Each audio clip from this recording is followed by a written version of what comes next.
Разрешени се директорите во Театар за деца и младенци Братислав Димитров и на Театарот комедија Јелена Жугич. За вд директори се именувани Катарина Илиевска-Силјановска во Театарот за деца и младенци и Миријана Поповска-Ристов во Театарот комедија. Целта е идно да се ослободат клучните институции заробени од кадри под целосна контрола на Никола Груевски, врз основа на кои се штимале систематизацијата и критериумите, велат од Министерството за култура.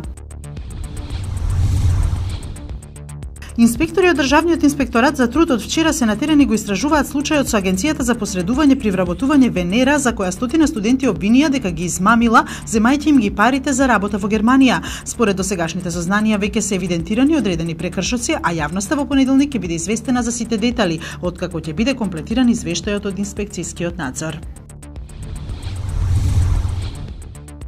Не сите функционери пријавиле промена на имот и не доставиле анкетен лист. Во моментов во УЈП се води 21 активен предмет за функционери и службени лица согласно Законот за спречување корупција. Добиени се 5 нови барања од Државната комисија за спречување корупција, а од страна на УЈП иницирани се постапки за уште 17 случаи, вели вд директорката на УЈП Сања Лукаревска.